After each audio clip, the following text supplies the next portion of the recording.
Good morning बच्चों, कैसे हैं आप सब लोग। मैं उम्मीद करती हूँ आप सब लोग अपने घर पर हैप्पी हैं, हेल्दी हैं, सेफ हैं और सुरक्षित हैं। और साथ ही साथ में जो ऑनलाइन टीचिंग मटेरियल का जो आपको कंटेंट प्रोवाइड कराया जा रहा है उन सब को आप अच्छे से प्रॉपर्ली यूटिलाइज कर रहे हैं। बच्चों, आज की क्लास में हम आज की क्लास को शुरू करने से पहले आपको आज के सुविचार से अवगत कराते हैं। आप भले तो जग भला, यानी कि अगर आप सबके लिए अच्छे रहोगे तो सब आपके लिए अच्छे रहेंगे।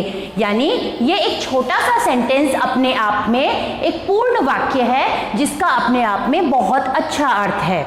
आप भले तो जग भला। अब आपको एक चीज और बताना चाहूंगी कि ये आज के आपके टॉपिक से, कंटेंट से रिलेटेड भी है।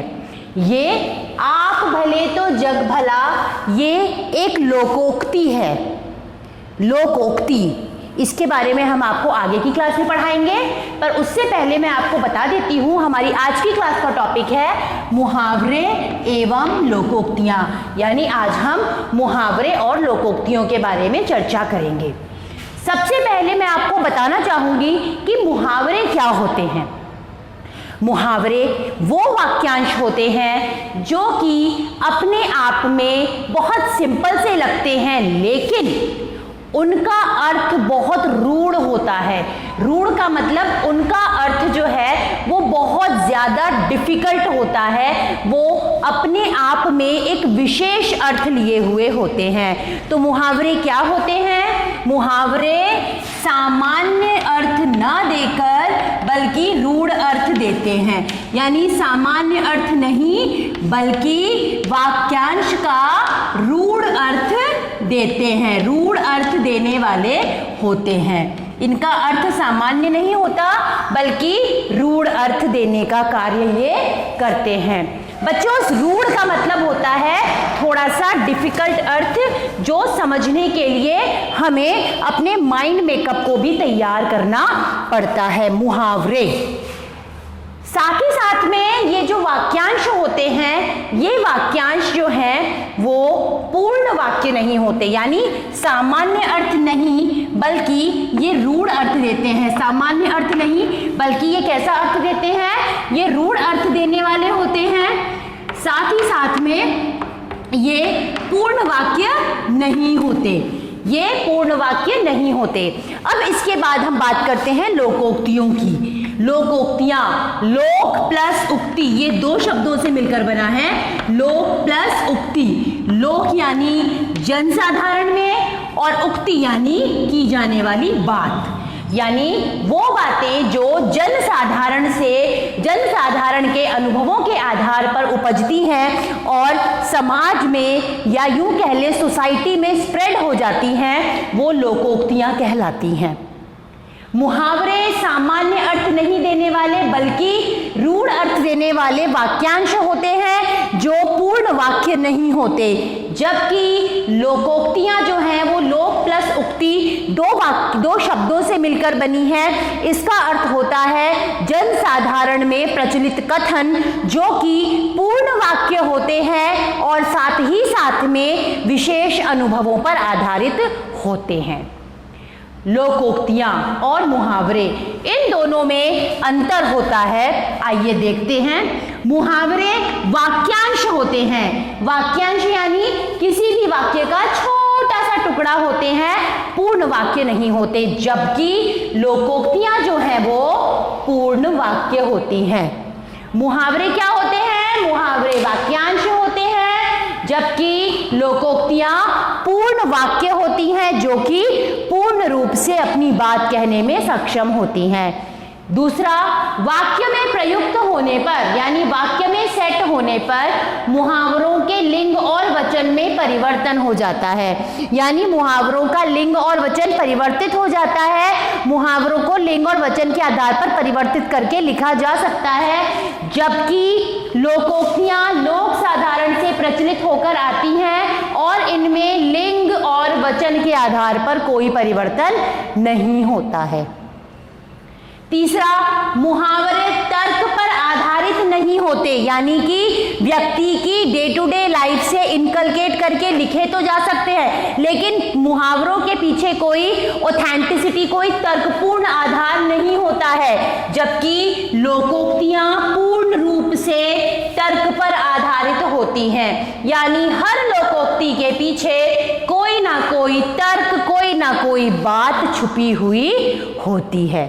हर मुहावरा अपने आप में तर्क पर आधारित नहीं होता, अपनी बात को इतनी स्ट्रांगली प्रेजेंट नहीं कर सकता है, जबकि लोकोक्ति, वो हर एक लोकोक्ति अपने आप में तर्क पर आधारित होती है, तर्कपूर्ण आधारित है, विशेष अनुभवों पर आधारित होती है। इसलिए मुहावरों की अपेक्षा लोकोक्तियों की ऑथेंटिसिटी, तर्कपूर्णता ज्यादा होती है। इसके बाद हम बात करते हैं बच्चों लोकोक्तियों की कुछ विशेषताओं के बारे में। लोकोक्तियों की कुछ विशेषताएं होती हैं, ये पूर्ण वाक्य होती हैं, यानी कि अगर मैं एक लोकोक्ति, मान लीजिए मैंने उदाहरण के तौर पर आपको यहाँ ये आज का विचार लिखा है, आप भले तो जग भला, ये भी एक लोकोक्ति है।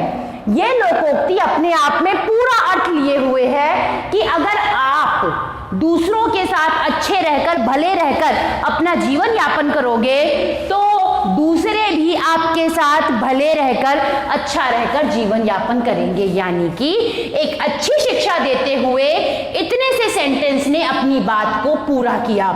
यानी लोकोक्तियां जो हैं वो पूर्ण वाक्य होती हैं। लोकोक्तियों में से कोई भी शब्द हटाया या बढ़ाया नहीं जा सकता। लोकोक्तियों की सबसे बड़ी विशेषता होती है कि लोकोक्तियों में से कोई भी शब्द आप ना तो हटा सकते हो और ना उसमें कोई शब्द ऐड कर सकते हो, क्योंकि ऐसा करने से उसकी प्राचीनता पर, उसकी अनुभव क्षमता पर फर्क पड़ने का भय रहता है। तीसरा, जीवन के अनुभवों पर आधारित होती हैं। लोकोक्तियां चाहे वो इंग्लिश की हो, चाहे वो हिंदी की हो, ये सारी की सारी लोकोक्तियां व्यक्ति के जीवन के अनुभवों पर आधारित होती हैं, बड़े बुजुर्गों के जीवन के अनुभवों पर आधारित होती हैं। लोकोक्तियों के अर्थ में और उनकी संरचना में कभी कोई परिवर्तन नहीं होता, यानी लोकोक्तियां जैसी हैं वैसी ही रहेंगी, वैसी ही रही थी और वैसी ही रही हैं। यानी आज, कल और परसों, कहने का तात्पर्य जैसा वो भविष्य में रहेंगी वैसी ही वो भूतकाल में थी और वैसी ही वो वर्तमान में है। कहने का तात्पर्य ये है बच्चों कि मुहावरे और लोकोक्तियां हिंदी साहित्य की ऐसी दो नींवें हैं जिनके द्वारा हिंदी साहित्य रचना और ज्यादा सुंदर और ज्यादा अच्छी हो जाती है। हिंदी साहित्य रचना में एक बार दोबारा से देखते हैं, मुहावरे जो कि सामान्य अर्थ नहीं देकर बल्कि रूढ़ अर्थ देने वाले होते हैं, ये पूर्ण वाक्य नहीं होते हैं, एज वेल एज ये अनुभवों पर भी आधारित नहीं होते हैं। जबकि लोकोक्तियां दो शब्दों से मिलकर बनी है, लोक प्लस उक्ति, यानी लोक मतलब जनता और उक्ति यानी कही जाने वाली बातें। जनता के भीतर, जनता के बीच में आपसी बातचीत में की जाने वाली वो बातें जो उनके अनुभवों पर आधारित होती हैं, उन्हें हम लोकोक्तियां कहते हैं। मुहावरे और लोकोक्तियों में हम अंतर देखें तो मुहावरे जो है वो वाक्यांश होते हैं, जबकि लोकोक्तियां जो है वो पूर्ण वाक्य होती हैं। वाक्य में प्रयुक्त होने पर मुहावरों के लिंग वचन में परिवर्तन हो जाता है, जबकि लोकोक्तियों में कोई परिवर्तन नहीं होता है। यानी मुहावरों में परिवर्तन हो सकता है जबकि लोकोक्तियों में कोई परिवर्तन नहीं होता है। मुहावरे तर्क पर आधारित नहीं होते, यानी ये तर्क आधारित नहीं होते, ये तर्क आधारित नहीं होते हैं, इसलिए इनकी ऑथेंटिसिटी थोड़ी सी कम होती है। जबकि लोकोक्तियां पूर्ण रूप से तर्कपूर्ण होती हैं, यानी हर लोकोक्ति के पीछे कोई ना कोई कारण जरूर होता है। लोकोक्तियों की विशेषताएं, लोकोक्तियां पूर्ण वाक्य होती हैं, यानी ये अपने आप में पूर्ण रूप से सक्षम होती हैं अपनी बात को कहने में। लोकोक्तियों में से कोई भी शब्द हटाया नहीं जा सकता, ना कोई शब्द इसमें बढ़ाया जा सकता है, क्योंकि ऐसा करने पर इसकी अर्थ क्षमता में फर्क आ जाता है। जीवन के अनुभवों पर आधारित होती हैं। लोकोक्तियां जीवन के अनुभवों पर, बड़े बुजुर्गों के अनुभवों पर आधारित होती हैं, जिनमें कोई परिवर्तन नहीं हो सकता। और साथ ही साथ में लोकोक्तियों में लिंग, वचन, कारक, काल, इन सब किसी भी आधार पर कोई भी परिवर्तन नहीं हो सकता। बच्चों, ये लोकोक्तियां और मुहावरे, इस टॉपिक को अभी हमने चर्चा की, इस टॉपिक पर अभी हमने डिस्कशन किया। इस टॉपिक से रिलेटेड ये YouTube लिंक है जो भी मैं आपको शेयर करूंगी। अब इस YouTube लिंक के बाद में आप लोगों की ये जिम्मेदारी बनती है कि प्रॉपरली टाइम टू टाइम आपके जो ये आपको YouTube के लिंक्स शेयर किए जा रहे हैं, ग्रामर टॉपिक से रिलेटेड, रीडर टॉपिक से रिलेटेड, आपको इन सारे के सारे टॉपिक्स को कवर करना है, इन सारे के सारे टॉपिक्स को पढ़ना है। तो बच्चों, मैं उम्मीद करती हूँ कि मेरी आज की क्लास में पढ़ाई हुई नॉलेज से आप सभी सेटिस्फाइड हुए होंगे। आप सब अपने घर पर रहो, सेफ रहो, सुरक्षित रहो। आई होप जल्दी ही स्कूल खुलेंगे और हम दोबारा से क्लासरूम टीचिंग को कंटिन्यू कर पाएंगे। आज की क्लास के लिए बस इतना ही। Thank you and have a nice day.